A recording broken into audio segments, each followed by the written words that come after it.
Jillian Pensavalle. Patrick Hines. Oh, we really feel welcome to 2019, everybody. Oh, my God.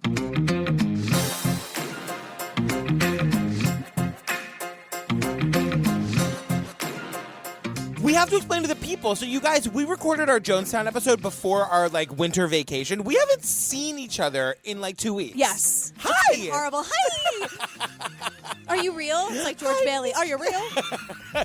You guys, don't forget to come see us live February 9th. 2 shows. We're doing a 7 o'clock and a 9:30. The 7 o'clock only has 8 or 9 tickets left. What? The 9:30 only has 20 tickets left. Do you guys need to be reminded that we're talking about and showing you footage of the Manson family? Are you not aware of that? Again, if it were not for Charlie Manson, we would not be here today. Am I allowed to think that he was hot pre-swastika on the forehead? I'm saying pre-swastika. The only time I'll even entertain that possibility, maybe, is pre-swastika. Post-swastika, the podcast is canceled. Those are your options. It's a good timeline. I can work with that timeline. Okay. God. Also, you guys, we're doing a meetup before the shows at 5 o'clock. We're going to get drunk with you after the shows. Come hang out with us. Yes, please. What you said, we might not. No, I meant, after. After seems a little late. You know, they don't say that it's 5 o'clock somewhere for nothing, Patrick. It's 5 o'clock at our meetup. Drink up. That's or right. Or not, if that's not what you're into. I'm just saying, for me personally, I'll probably have a little sip of either Pinot Grigio or vodka sodas for everyone listening at home. Don't forget to check out our Patreon, you guys. It is bonkers. Binge all of our coverage of The Serial, Staircase. The Serial, okay. What's the other one I always forget? The Jinx. The Jinx. And now Making a Murderer. Making a Murderer, you guys, I'm going to say it again. What? I love it. Yeah. I love doing Making a Murderer. Yeah. It is hilarious. Congrats!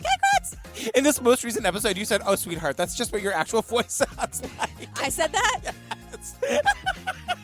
Anyway, we love you guys. Come hang out with us live. Join our Patreon fam. Yes, we're having the best time. Oh, my God. If you guys are listening to anything other than TCO in 2019, you're doing it wrong. I said it.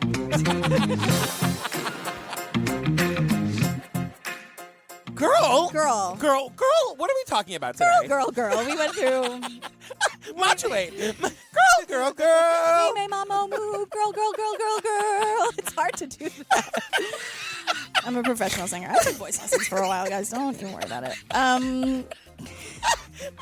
You guys, we are getting 2019 started right. We miss each other so much. It's true. This movie was so boring. But I we're was so so excited. boring. The thing is... Well, it's called Hot Coffee. Yes. Okay. And I had seen this movie before, and I really liked it. Me too. And just for our purposes, it was super boring, guys. We're going to make you laugh, I promise. Yeah. We had to learn a whole bunch of shit about the court systems and all this stuff. But it's really... And it's a little bit... I have a theory about this movie. Tell me. Because it's called Hot Coffee. So you think it's about that case of that woman who sued McDonald's because she spilled hot coffee on herself, Yeah, right? it's not really about that. It's not. They sucked us in. 100%. Thinking this is going to be about that one case, and then they force us to learn and get super angry at big companies. Totally. They did it to us again. We're going to spend most of the time talking about the hot coffee case, though, because that's the first 15 minutes of the movie. And the random people on the street who we meet throughout. Those chubby Philly queens. Hoagie.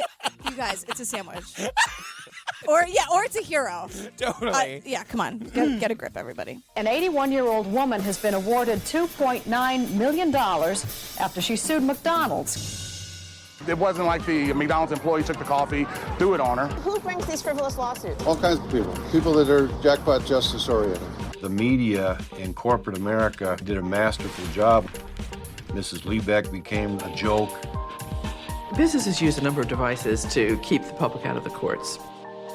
In my line of work, you got to keep repeating things over and over and over again for the truth to sink in, to kind of catapult the propaganda. I was burned so severely that they didn't think I would live. Are you going to show me the burns? What?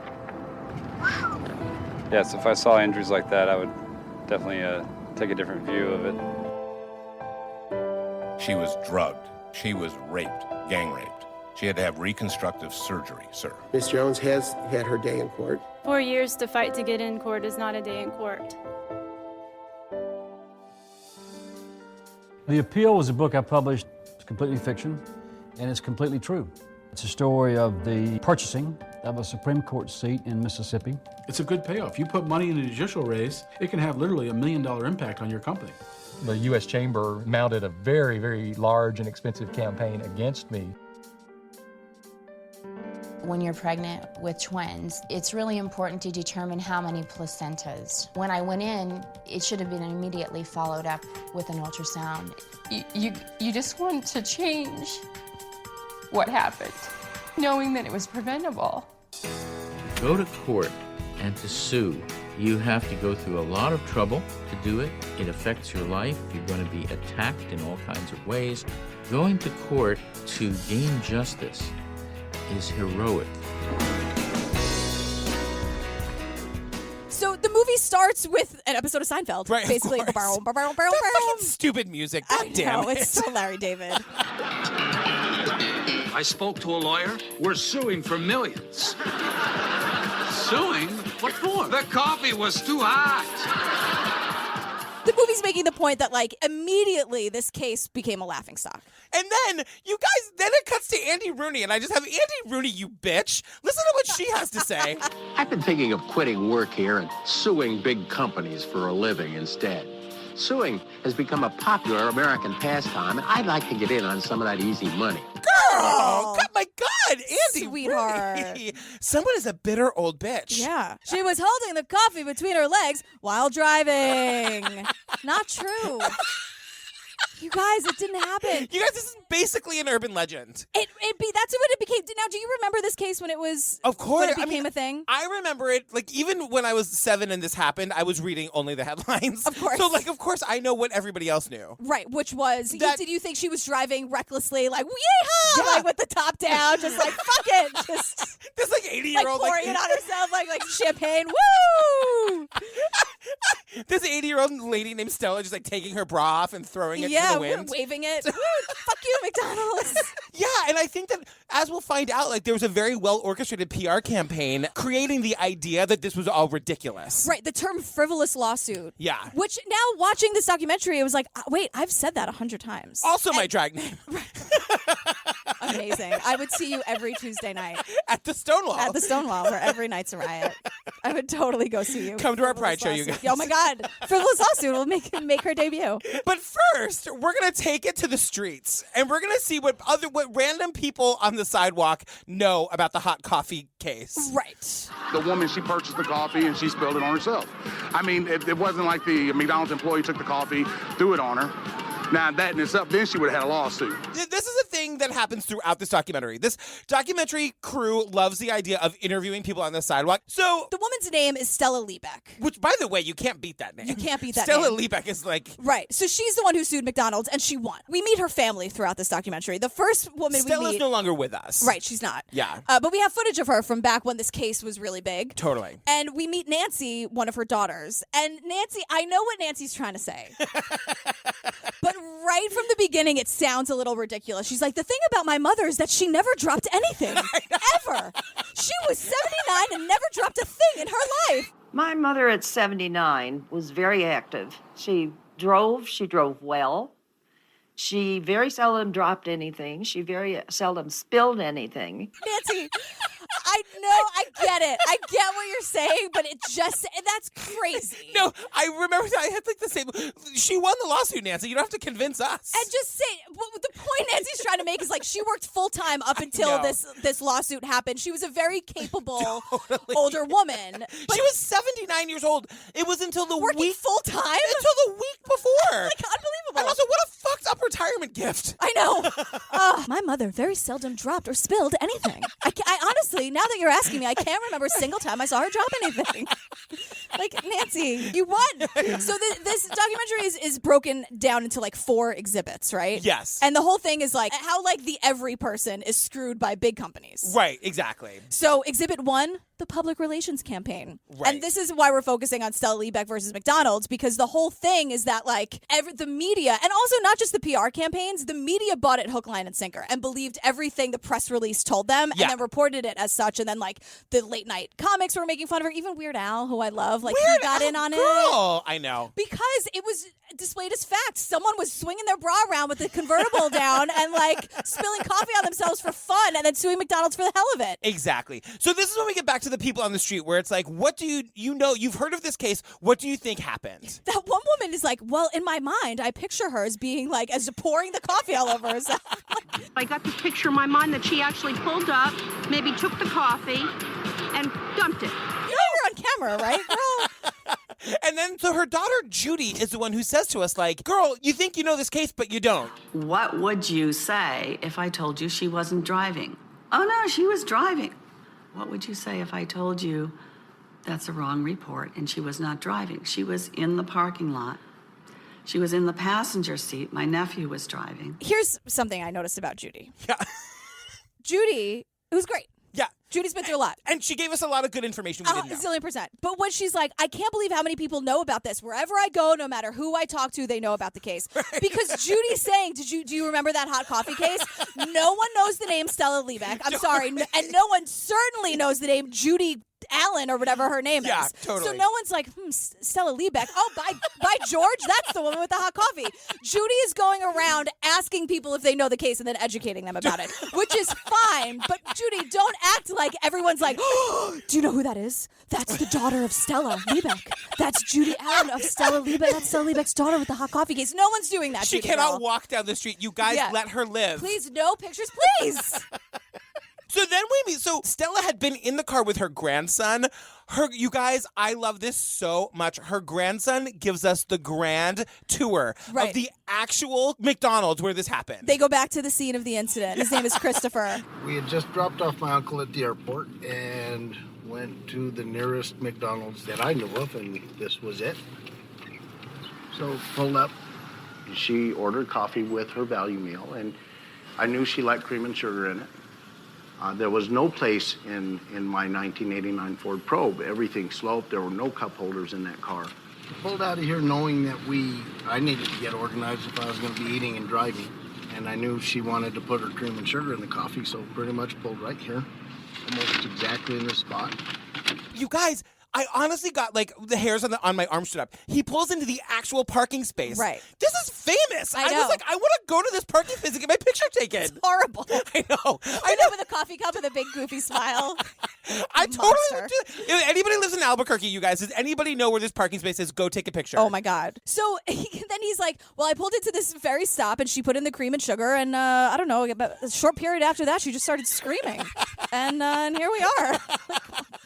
Which, you guys, it's funny because Jillian's funny. It's kind of crazy because they show us the pictures. Yeah, like right now. I only knew the pictures were coming because you told me. But they do it well in the documentary. And so I was going to say, so Yeah. they go back to the people on the street and like the people are like, Hey, you can show me the burns? Yeah. What? Yeah. Would that change your mind at all? Wow. Yes, if I saw injuries like that, I would definitely take a different view of it from what I hear from the media. Oh my gosh. You guys, filmmakers, there are issues that I have with this film, but please take note. That's a way. That's how you do it. That's how you do it without having on-screen text yeah. or whatever. It's like 3, 2, 1. Just, or something. You know what? Fuck it. If it's a really horrible image, do a title card for it. I don't care about your artistic integrity. Just warn me that I'm going to have nightmares in 3, 2, 1. Well, speaking of these nightmares, you guys, the images of her burned body are so bad. You guys, trigger warning, whatever. Yeah. These pictures are truly horrifying. So I'm going to put them in the Facebook group. I'm just kidding. Can you imagine? Give it a Goog, you guys. They're out there. Or don't. Like, if you really want to see them. Her skin is so badly burned. I also was thinking, I want to know that these pictures were taken with her consent. Of course they were. Because they had to blur her lady parts. Of course. And of course they were to get McDonald's to pay for the surgery, which is all they wanted. But anyway, it was so bad. Skin grafts. You guys, I mean, her skin was black and charred. It's indescribable how bad this is. Think about where you are right now. If you're driving, put a little, pretend you have a coffee in between your legs, right? And not in between we're all squeezing our bumps a little tighter. If it falls towards you, It goes on your thighs, and she's sitting, so there was a puddle of it. Just that's where it went, and that's where the burns are. And those are the pictures they showed us. And those are the pictures and they are. I mean, it's the worst burn you've ever She's seen. also an old lady. She's Right. 79. Like, she cannot just jump out of the car the way I do when I see, say, a cockroach or a bee or an ant or a color I don't like. Poor Stella. She just had to sit there in a pool of her own melting flesh. I know. I mean, you guys, the reason they're showing these horrible photos is to be like, see? I know. That's one of the, like, this is a real thing. This is not a litigious woman who's just like, I'll show them. No. So then we get this footage of Stella later being like, yeah, it really hurt. Right back to the photos. And I was screaming. I know. I thought we were done with the photos. I know. Now we're getting it from behind. Excruciating pain. I was burned so severely that they didn't think I would live. So then we get into why there's a lawsuit to begin with. Here's the thing. All the family wanted was McDonald's to pay for the medical expenses. Which they didn't even think of right away. We could see the extent of this injury. So we started saying, we need to ask McDonald's to pay for this. Under no circumstances would she ever sue or do anything like that. We thought that the company would take care of medical and everything would be done. So now, again, according to these people, Judy and her husband, they wrote a letter to McDonald's that, according to them, was like, hey, McDonald's, real quick. Just wanted to give you a heads up that your coffee machines might be faulty and maybe you should fix them. Like, according to them, it was a nicely worded letter. Yeah. I mean, it probably wasn't, as it should not have been, and Right. that's fine. But according to them, it's like, we were like all folksy. Like, we just wanted to let them know about an issue. Yeah. And also ask them to pay for the medical expenses. So the medical expenses were like $10,000 at least. Like, Yeah. just like from the beginning. Where they were in the process at that point. Exactly. Yeah. McDonald's, what do they offer? $800.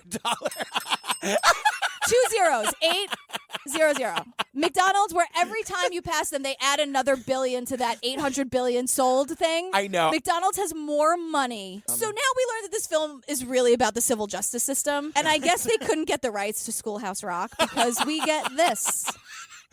Hey there, kiddos. The lesson today is about our Constitution and the government way. Law-making powers divided in three: legislative, executive, judiciary. Forefathers had their say. The one interesting thing we learned from this song and this segment is that the whole idea of the three branches of government is that the judicial branch is where Joe Schmo, me and you, can go up against McDonald's or IBM or some major corporation and be on equal footing. Right. So now we get Stella's lawyer, Ken Wagner. Who you know is charging by the hour for this interview. Yeah, He's TikTok. basically looking at the clock. Yeah. To say this one important piece of information. Totally. And this is very important. The coffee in question was brewed at temperatures that would approximate the temperature in your radiator after you drive from your office to home. In discovery, we learned that in the franchise directives and manuals that the franchisee was required to follow, that they had to have their waters at certain temperatures. And then they said that the holding temperature should be 180 Fahrenheit to 190 Fahrenheit. Between 180 and 190 degrees. That's the holding temperature for coffee. I'm no scientist, but I'm pretty sure that's the temperature of the sun. Right. Oh, it's a temperature. Like if my hotness was a temperature, it'd be at least 180 is what you're saying. Like I can't come anywhere near you. When I read those numbers, and I'll tell you, I gave it a goog. It's not much different now. Like in the end of the movie, we find out that McDonald's just took it down by 10 degrees. Let me tell you, I'm a baby with hot drinks, with tea or coffee. Like if I make tea at home, it sits there for a half hour I know. easy. I'm a total baby about it. Are you the person who like makes a cup of tea and no matter how long after you've made it, when you take that first sip, you make the wince? Yes.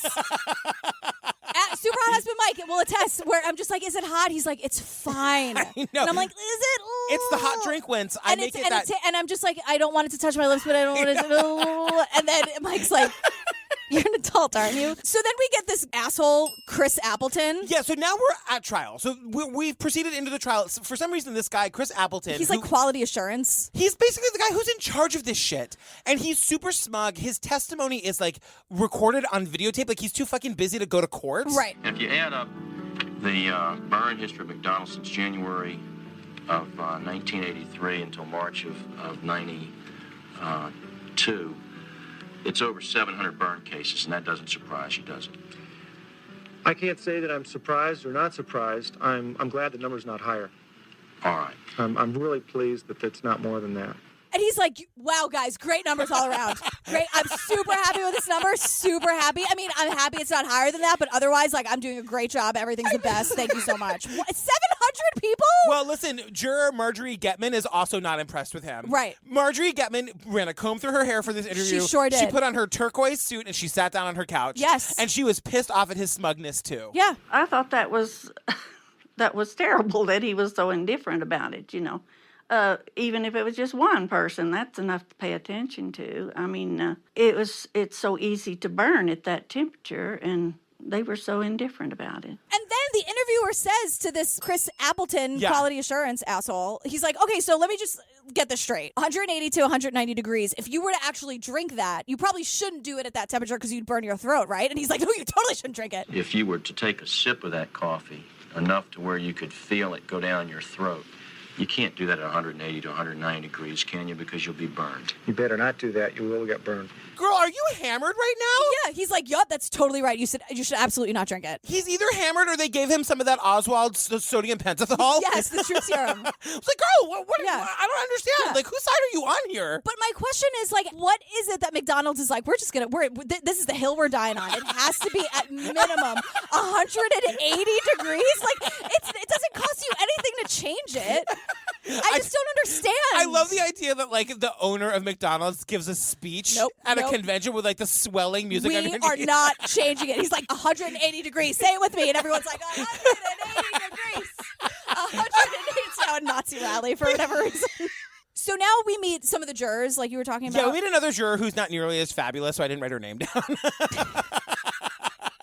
I love both of their polyester pantsuits. I know. They're both great grandmas. Yeah, and the thing is, they're just like, look, they assigned 20% fault to Stella because she did spill the coffee. Sure. There are probably better ways to. I'm not victim blaming. I'm just saying, but 80% to McDonald's. Yes, because they knew about the problem and they were ignoring it. That's why 700 complaints. Right. The fact that it was their own records really damned McDonald's as far as I was concerned, because it was very obvious that they knew there was a problem and they were ignoring it completely, just totally disregarding the consumer safety. So the jury gives Stella $160,000 in damages, but $2.7 million in punitive damages. What are punitive damages? So this like really fierce lady who seems mad, but I like her. She's like another lady hero. Put her with Gemma and our lady heroes from the Jinx. Yes, she's totally. a lady hero. I love her. She's her whole attitude this whole time was like, do I really have to explain this to She you has idiots? the Kathleen Zellner like, I'll do it. Don't bother with the people on the street. God. But this is what she tells us about punitive damages. She's great at a party. She orders gimlets, I bet. I love her. I love her.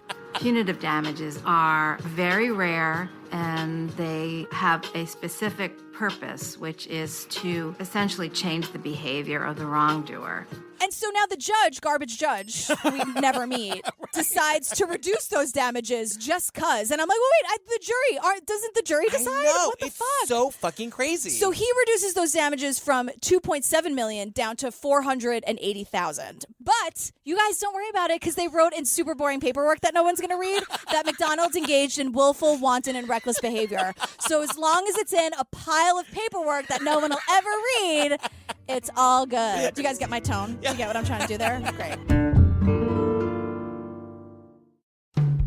So, she gets the $480,000. All anybody in the media hears is $2.7 million.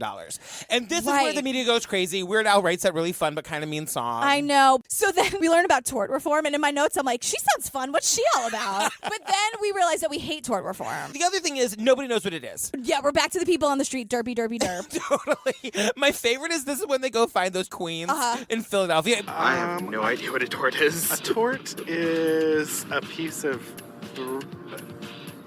I think a tort is a piece of bread that looks like a hoagie roll, but isn't a hoagie roll. It's the way you say hoagie that really bothers me.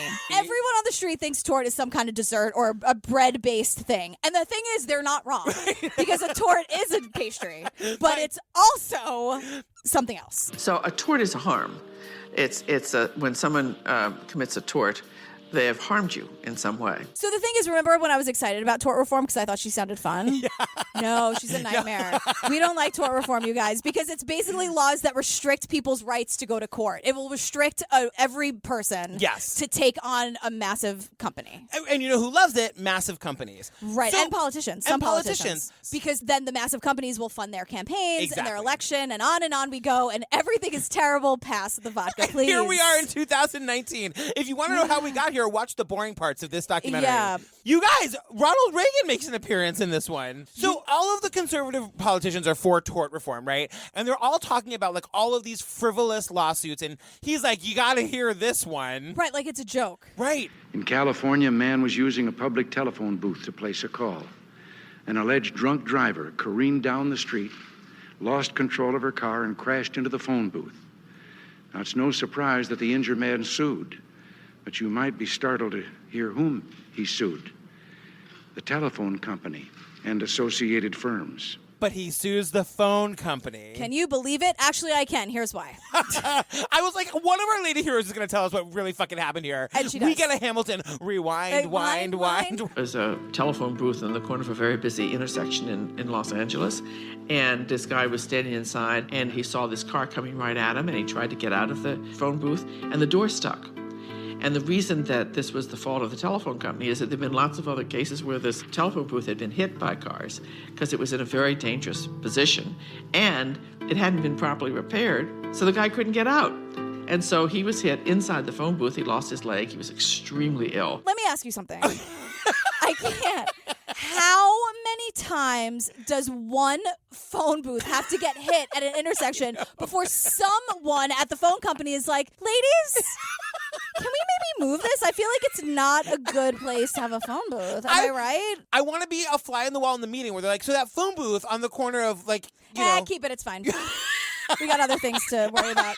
How are those ads doing? You guys, it's the third time this week that it's been somebody died. Doesn't matter. Doesn't matter. This woman is just talking and talking and talking. Does anyone else hear her? God. Anyway, how are we going to use our millions to screw everyone in the world? Well, let's get Harold screwed because it's his bachelor party. Focus, everybody. This is a business meeting. And poor Cindy just goes back to her cubicle. Cindy, I love you. You're better than this. Get out of that job, girl. Quit. Even if you don't have anything, quit. You're better than this. She quit her job and she went to work at the Glamour Shop studio. Yep. She got yelled at. About that cat. Yeah, it's Cynthia. Cynthia, girl, you're okay. Open a bakery or something. You'll be fine. Follow your heart. What do you want to do? You can, Cynthia, you can be anything you want, I promise. You want to be a doctor, shit you read on the internet? You could do that. So now we get George W. Bush comes along. Okay, listen, I had to stop and text you because, you guys, I'm going to say it. Our kooky Uncle George, who's best friends with Michelle Obama, he was hot back in the day. All right. You mean in the footage they showed now, or when he was like in college doing all that coke and avoiding the draft? Yeah. I'm talking about like when he was running for governor of Texas. So He's like probably a in black his and white 30s. photo. Yeah. The one where he looks like Ted Bundy? Is it that photo? Guess what, you guys? He's called the tort reformer in chief, basically. Hilarious. And the thing is, like, this is also a documentary of the importance of just like your whole life is homework now. Right. Because even in his State of the Union, and when he's saying like all of these doctors are out of work and we can't have that happen, and gynecologists, and I'm like, wait, what? But then we get footage of one of his most famous gaffes ever. Wait, I think, right? I didn't know that this was famous because I wrote it down because I was like, this is the weirdest thing I've ever heard anybody say. This is super famous. Too many good docs are getting out of business. Too many OBGYNs aren't able to practice their love with women all across this country. Did you not remember that? I didn't know. I'd never seen that before. That's on every listicle, every montage of him. It's like right after like fool me twice, can't fool me again. Like it's right after that. Share their love of women all around this country. Exhibit 2. Caps on damages. Yeah, so basically we meet now a new case. It's the case of this kid called Colin. Yeah, and you guys get the tissues. This is fucking awful. This is absolutely awful. But what we're learning about, we're back on the street, asking randos, what do they think caps on damages means? And they actually do kind of know this one. The thing is, I was asked this when I was went in for jury selection. Yeah. Like, what did I think of caps on damages? I had never heard it before, but I used my little noggin. And some You common Sherlock sense. Holmes the shit out of that. I was like, you guys, this is not a hard one. No, it's caps on damages is caps on damages. Right. So they're talking to these two bros on a stoop. Cap is public oversight on abuse. No, it's a limit for how much money you can get from like the tobacco company that killed your wife because of lung cancer, or I don't know. You can only sue your doctor for so much, right? Isn't that because there's abuse, and so you have to set a limit. You also said bro. Oh. You said bro, but you were quoting somebody else. Don't worry about it. I was like, you looked horrified, like I was going to take your glitter card away.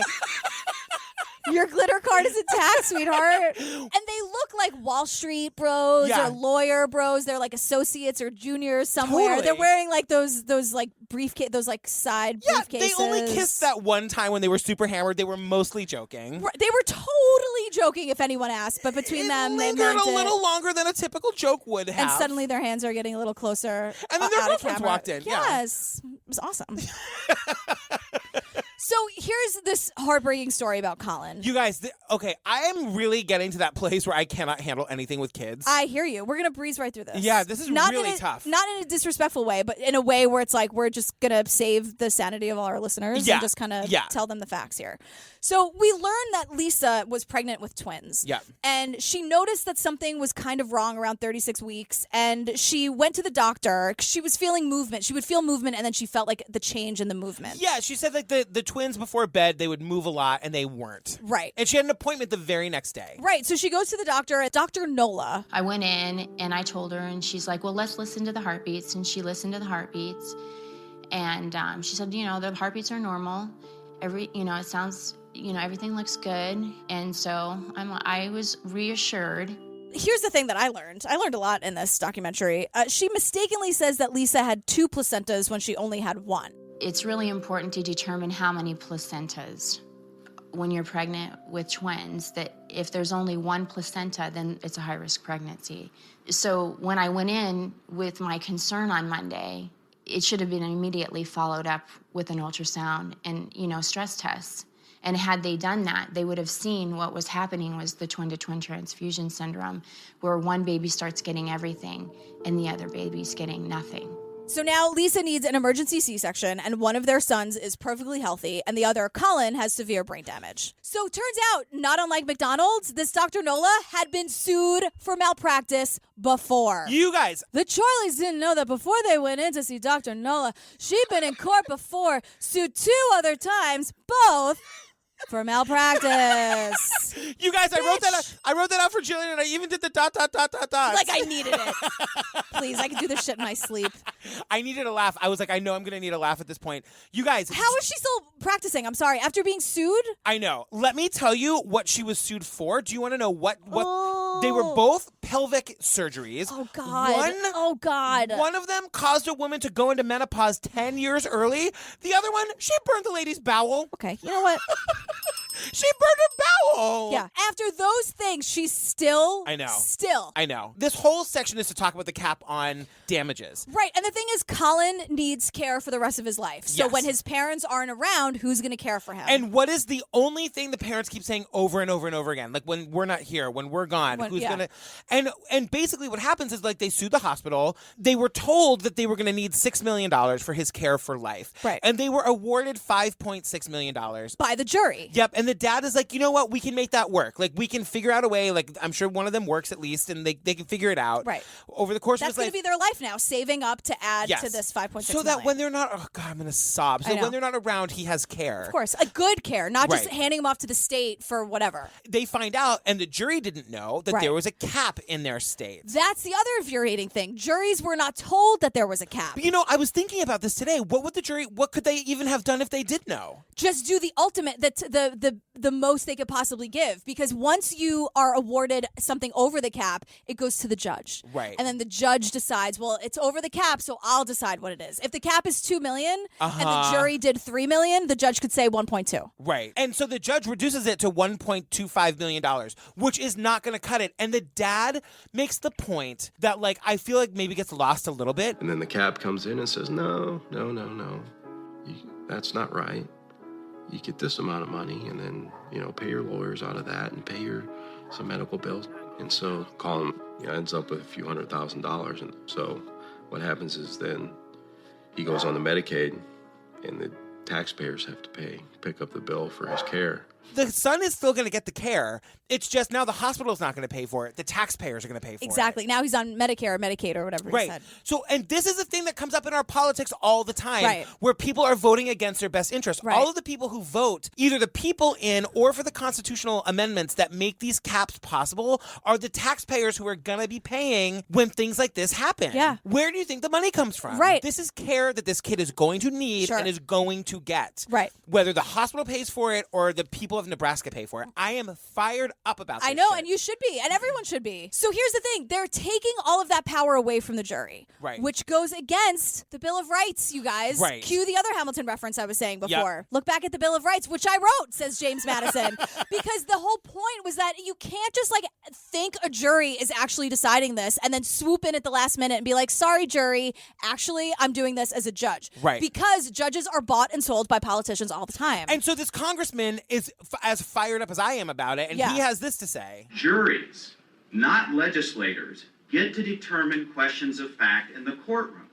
And one of the most important issues of fact decided in a civil jury trial is what the appropriate damages are to compensate someone who has been injured due to the fault of another. You would agree with that? I don't disagree with that. No. So why does the U.S. Chamber spend so much money trying to convince us that we know more about the value of someone's injury or death than the people who elected us to Congress, who go into jury boxes all over this country under the 7th Amendment to the Bill of Rights? And the other thing that's happening in this segment that's so heartbreaking is that the other twin is fine. Right. So That's the thing. It was that syndrome that I Right. didn't know about. Yeah, it's heartbreaking. And so you see these images of the other twin driving the kid around. He can't see, he can't walk. It's just awful. And the parents keep coming back to they're young and healthy now, but they're just looking down 50 years down the road. And they're like, what if it's your kid? Vote like it's your kid. Exactly. And the thing is, I want to say something to those parents if you're listening. They are superheroes. Yeah. How they can sit to camera and talk about this and not be hysterical messes. Yep. I give them all the hero bells in the world. They are strong, badass people. All right, let's talk about Oliver Diaz. Yeah. So now we're in Exhibit 3. This is called Judicial Elections. Mhm. And this is basically some bullshit where Karl Rove comes in and starts basically buying Supreme Court elections. Right. So that they can pass this tort reform in every possible state. Right, because finally, eventually, the laws are deemed unconstitutional because they are. So Karl Rove is in his lair, ooh, Mr. Burnsing the shit out of it. Excellent. Okay, well, we'll just go state to state then. Yes. Bitches. That's Right. what we're going to do. And so we meet this guy, Oliver Diaz, who's super Oliver. dilfy, you guys. I don't care what anybody says. Oliver Diaz is super dilfy. So he was a Supreme Court justice in Jackson, Mississippi. I guess on the state level, you run for Supreme Court justice. Yeah. You're not, I don't know how it works. But Neither do I. He was running for re-election. You had these interest groups that were interested in electing judges that they deemed to be pro-business. I was not deemed to be pro-business, and the U.S. Chamber mounted a very, very large and expensive campaign against me in 2000. So now he's running, right? Yeah. And he's running against some asshole who Karl Rove is backing. And so he has all this money. His opponent has all this money from the U.S. Chamber of Commerce. And Oliver Diaz is just Oliver Diaz and his bank account. And these state elections famously have zero money in them. You spend a couple $1,000s or whatever. This guy, his opponent, has $1 million. Right. Oliver Diaz has to run against the U.S. Chamber of Commerce, basically. So now they're doing another man on the street where they're asking people what the U.S. Chamber of Commerce is. Can we have Billy Eichner do it next time at least? Can you imagine him dragging around Deborah Messing being hey, you gays? It's not part of the government. I'm obsessed with Billy Eichner. Me too. Billy Girl, call us, please. My favorite is when someone is going on too long and he's like, you're not ready. And just runs, or just something and just runs away. I could watch the Billy on the Street shit all day me long. too. So what's the U.S. Chamber of Commerce? I'm not really sure. Something dealing with the government. It was my understanding that it was a government agency, but I'm not sure of that. Probably they are engaged in managing something. Trade? Do they engage in managing trade throughout the United States? I go with that. I had heard of the U.S. Chamber of Commerce, and I was a fool, too. I thought it was a government organization like these other dummies. About business. Yeah. Because when you say the U.S. Chamber of Commerce. Yeah, it's like how all of those like anti-gay marriage organizations are called like family love is one together. For the family. Yeah. Or like the anti-abortion people. We are all the people of the rainbow, and it's an anti-gay organization. Okay. So basically, we get this like on-screen text that says the Chamber of Commerce is like 100% not a government organization. Not even close. We get this on-screen text that says it's a membership organization of businesses, and it's the largest lobbying group on behalf of organizations.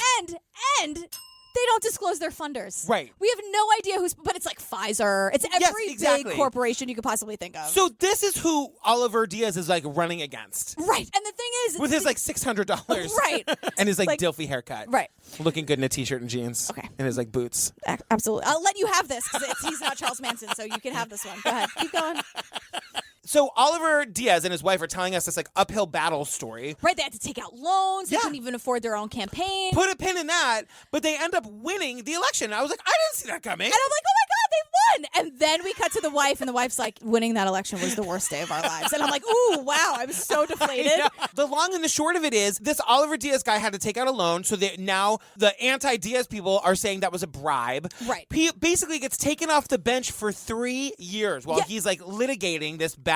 And then that summer, Oliver was indicted, and it just kind of started spiraling downhill from there. I almost kind of didn't believe Oliver. I said, there has to be something here. You're not telling me the truth. They wouldn't bring these charges against us and do this.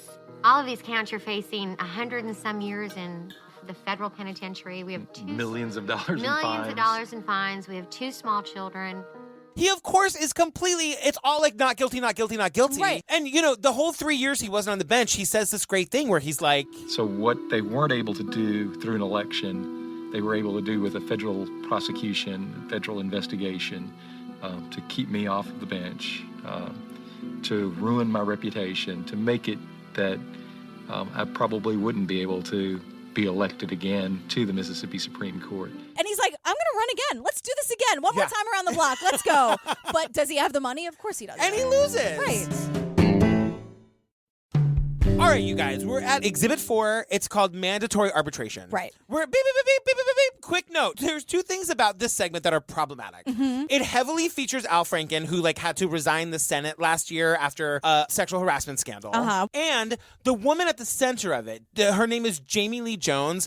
Her story was later... Pieces of it were called into question. Mm-hmm. So there's a Mother Jones article about it that we read. We're going to post it in the Facebook group. Yep. But we're going to focus on it as though we just cover what's in the documentary. Right. We want you to know that we know that things have happened since now. Absolutely. And the thing is, it's less about her story and more about what mandatory arbitration is. So we're not going to really focus on this story necessarily because we only know so much and there's a lot behind the scenes and we're not going to misspeak or have opinions about things we don't know about. Correct. Let's do it. Okay. This is the case of Jamie Lee Jones versus Halliburton. Yeah, that sounds intimidating. It sure does. And so basically this young woman in Texas like works for Halliburton. I worked for Halliburton in Houston for a little bit over a year before I decided to go to Iraq. Those that go over to Iraq get promoted when they come home also. I mean, my goal was to just work there forever. I was content there. You know, it's a great job, and she's thinking of it as like a lifetime job that she's going to have forever. She's 19 years old. Right. She's, made to believe that like it's not that dangerous to go there. Like she cites the statistic that you're more likely to die in a car accident than you are in Iraq. Okay. So part of her contract, and she does not know this at the time, this comes in later, but part of her contract is that if anything goes wrong, if she ever wants to sue Halliburton, she can't. It has to go through arbitration. So they do another whole thing of like, what is mandatory arbitration? Mandatory arbitration is somebody has to be involved in the case, isn't it, or something? Because arbitration is how the case is. Oh, it has something to do with case files. Have you heard? No. I've heard the two words used separately. It just means that like you can't go to a court of law. Like the company, Halliburton, will Right. hire a company Right. to come in and arbitrate your differences. So it's basically you versus the company privately and not in front of a jury of your peers. Exactly. And we've all signed it, you guys. Oh, yeah. Every credit card company, every phone company. When you first sign a contract with a cell phone company or a credit card company or whatnot, there won't be any reference or any mention of the arbitration clause. But then at some point, the company decides to add it. So what they do is they send out in incredibly tiny print a little booklet that they stick in with the bill. And what almost everybody does is you look at the bill and you throw everything else away.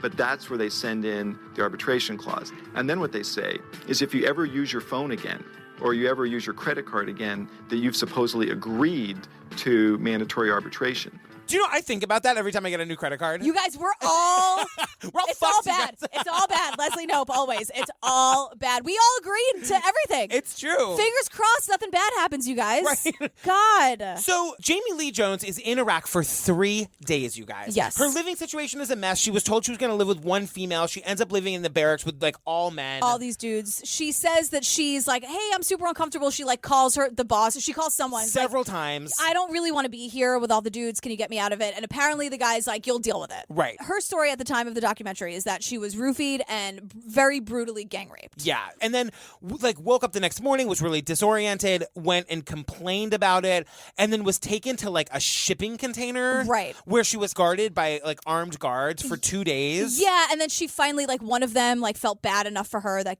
they gave her a phone, and then she called her dad, and then her dad called, like, someone in government to try to get her story told and get her the hell out of there because she's a 19-year-old girl.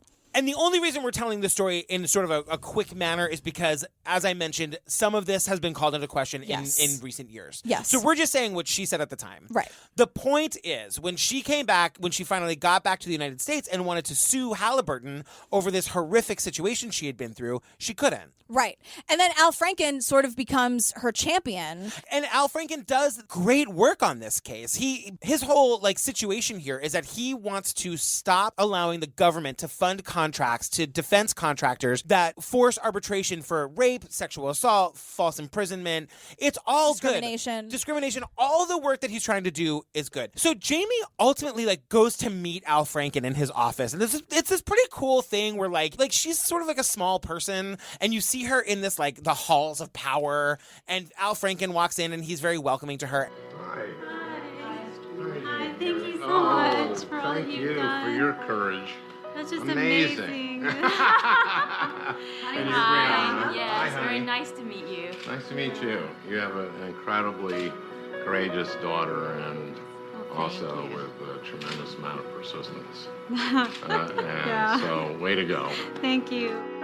So Al Franken is like working on this bill. Inspired by this story. Right, and the bill passes. Right, which is great. Yeah. This is the end of the documentary anyway. Yeah. But there are a lot of ups and downs about this, and we don't know a lot of details. But the point is, companies, gigantic corporations who have zillions and zillions of dollars that every person can never compete with, right, are sneaking little clauses into things that we can't avoid signing right, to make it so that we can't be on an even playing ground with them, that we can't bring it to the courts. Yeah. They are backing us into these corners where we are at the mercy of them. And that is truly the point of this section. Yeah, and then it sort of ends with sort of like an update on everybody. So Colin, the twin that was born with all of the disabilities, he's on his 10th surgery. 10th surgery.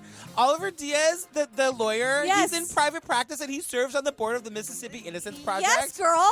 Still Dilfy, you guys. Still Dilfy to this day. Look him up. her. Jamie was, so after that Al Franken bill passed, Yes. and she was actually able to face Halliburton and her accusers in court. She did. She in May of 2011, she went to court. Again, there's an article about that from Mother Jones from 2011. We're going to put that in the Facebook group. You can read that. Yep. You guys, we talked about it when we had a phone call in the middle of today. I had to But call this is Jillian, another and I phone was like, call. oh no, this story is problematic for a lot of reasons. Yeah, it's another phone call thing. You guys, we care about this. We care about We this do a our lot. research for sure. This is all important. I'm glad we now know all of this. Yeah. But it's a little biased in the sense that the ending is like everyone who sues everyone has a right to do so. Guys, sometimes people are dicks. Right. Sometimes people are trying to take advantage. Yeah. You know what I mean? Yeah. So, like, can we find a middle ground? Sure.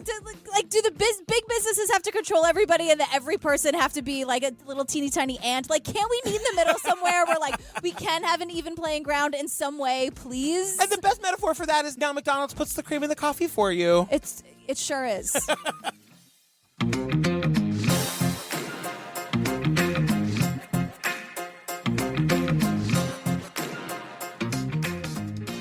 Oh, girl, we did it. And you guys, it's bad. So we gotta laugh. You guys, come see us live. We're dying to meet you. Our Yeah. New Orleans show is sold out. Our Chicago shows are sold out. There are still tickets available to see us February 9th here in New York City. Mm-hmm. A couple tickets left for the 7 o'clock. A couple tickets left for the 9:30. Yeah. We're doing meetups before and after. Just come hang out. We cannot wait. I know. It's the funnest. It is the funnest night It ever. is so fun. Don't forget to check out our Patreon where you can binge all of our cereal. Jinx. Making a Murderer. Serious. You guys, there are so many we can't even keep track. The point is that there's so much stuff. All of the extended outtakes, all of the other bonus episodes, all of the mini episodes. All commercial free, and you get them instantly. Your phone is I going to know. be telling you that you don't have enough storage. I promise you. We're going to be.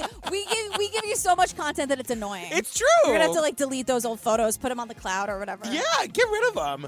Girl, what are we doing next? We are doing 51 Birch Street, you guys. The scandal. The tea is actually scalding, but in the way that won't hurt you. Wait, how did you describe it when you told me about it? It's like Capturing the Freedmans meets The Imposter, I Yeah. think. That's what the trailer makes me think. It makes Totally. me feel like a little, because everything is on film. Right. So, which is very Capturing the Freedmans. And it's also like there's something we don't know. Yeah, it's like a mom dies and then all of a sudden secrets are revealed. She dies mysteriously Yeah. or suddenly or something, and then like the father is married to the secretary like 3 weeks later, and he was never emotional or like affectionate, and now he is. Girl, where can they find us? At True Crime Obsessed on the Twitter, truecrimeobsessed.com, which has everything: the merch, the Patreon, Promo the live codes. shows, the promo codes, all the things. Yeah. Where can they find you? At Jillian with a G, across the board. I'm at Patrick Hines on the Twitter, at Patrick Hines _ on the Instagram. You guys, we love you. We love you so much. I don't know what the palate cleanser is going to be. We've had 2 weeks off. I'll figure it out when I get there. Oh my God, I forgot about the palate cleanser. Bye, you guys. Love you. Bye, love you. Thank you. This is a film about families and how things are never quite what they appear to be. Okay. He's lighting my fire. Like when my mother died unexpectedly. And 3 months later, my father reconnected with his secretary from 40 years ago. I remember being struck with the wedding when they held that kiss. I think I timed it at 12 seconds, which is about 11 seconds longer than I remember Dad ever kissing Mom.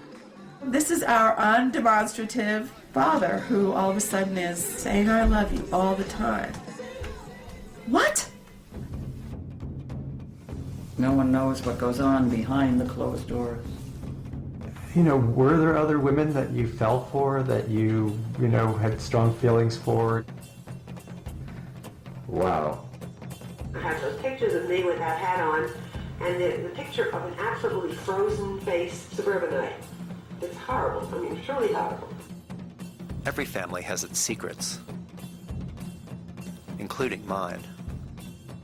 Do you think my mother would have wanted me to know what was in her diaries? Digging them up led to painful discoveries. Were you unhappy? When? When I was a kid. Yes, I was very unhappy. But do you miss her? No, I can't say I miss her. The truth can also lead to dramatic breakthroughs. We just sort of blend. It's sex, that's all. Oh, sex. All Right. sex.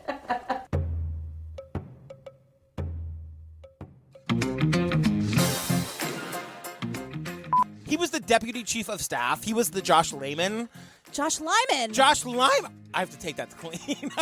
Girl, you sure do. Don't even put it as an outtake. I'm here for you. They can get all that corporate money, and as we're... wow, that was weird. She ordered a coffee with her value meal. I know. I actually wrote, you get your value meal, I know, Stella. I love her. I probably wouldn't love her perfume. It seems like maybe she wore a big, like, flowery. She probably opens, like, candies at the theater. Oh, Marjorie, no, girl. If you don't, I'm sorry, Marjorie. I don't mean to assign you anything. I'm just saying. I have this image that if they had interviewed you, you would have been sitting there with your headphones on with sunglasses, and you would have pulled your glasses down and gone, I know what a tortoise is. No, bitch. And then one would just peer from behind me, like, because they have those long necks. It would just peer behind me and just shake its head and just squint their eyes. And now that person's cursed forever. That poor NYU filmmaker is cursed forever. Also, what the fuck am I doing sitting in Washington Square Park? I had it coming. And I learned this really cool term that I'm kind of obsessed with. They call them astroturf groups because they are supposed to look like grassroots groups, but they're really astroturf. And I'm like, get it? Because it's fake. I really got a kick out of it. Hey, doctor, are you on call? I'm not feeling so well at all. I kept thinking about you as I could not sleep a wink last night. I toss and turn the whole night long. Kept feeling like something's wrong. I need a checkup to make everything alright. So I made this appointment and I cleared your afternoon. Yes, I need me a little TLC and I gotta get so soon. Let me tell you that, baby, I never listened good. I never did the things I should, but I'm ready to take doctor's orders. Baby, I never felt so bad. I need something I never had, and I'm ready to take doctor's orders. Hey, doctor, I need repair. I need intensive care. I better take heed of the Surgeon General's warning. And if you're tired and looking pale, I'll be your Florence Nightingale. And if one won't do, then please take two and call us in the morning. Yes, I like playing doctor, was my favorite game indoors. And I still like to play around. I'll show you mine and you show me yours. Baby, I need your remedy. It's an emergency and I'm ready to take doctor's orders. Doctor's orders.